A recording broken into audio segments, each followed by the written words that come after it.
歡迎嚟到烏蘭布統，幾多牛啊喺度食草。送呢啲嚟嘅楊美書，今日周老闆嚟發現咗一間酒店，好特別嘅，係草原上嘅酒店。跟我過嚟睇下。喺草原上嘅酒店，你會覺得可能好污糟啊，好舊啊咁。大家睇下呢個係咪好靚啊？嗰種感覺。跟我過嚟呢度一路睇下。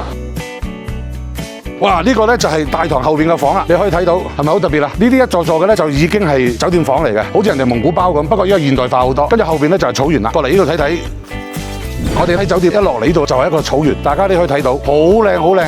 咁我哋啲房咧就住喺草原上邊喎，呢個好有特色。啲房到底係點樣嘅咧？跟我過嚟，一行入嚟咧就已經係一個獨立，好似酒店房咁樣噶啦，諗都諗唔到喎！有啲草原咧住蒙古包啊咁樣，呢個好似少少似蒙古包，不過更加現代化。入嚟睇睇，你睇到啦，係好似正常一間酒店咁嘅房，有個小酒吧，有雪櫃啊、電視啊、兩張床，係咪現代化嘅酒店咁咧？呢度咧係一個比較特別嘅體驗。第一，住喺草原上邊，但係原來有間咁靚嘅房，哇！呢個值得推介啊！今日睇我呢個着裝，呢個打扮係咪好特別咧？我係嚟咗邊度？呢度咧就係內蒙古嘅烏蘭布統。呢個烏蘭布統咧一樣有咁靚嘅草原，跟我哋美味假期試一試香港少人嚟嘅地方。嗱，我哋咧就係坐呢啲越野車深入呢個草原嘅腹地，大家睇睇呢邊，哇！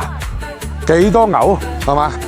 依家嚟到咧叫做空中草原，又唔同喎，比較特別啲。依家咧全部都係馬，哇，幾靚！一路連綿嘅草原，有啲小山丘，有啲樹。依家係夏天，秋天嚟到全部黃嘅，嗰啲樹更加靚啊！記得跟美味假期嚟呢個烏蘭布統啊！中意呢條線路嘅就點讚關注，想睇更多相關內容，持續關注我哋美味假期嘅後續更新，精彩陸續有嚟啊！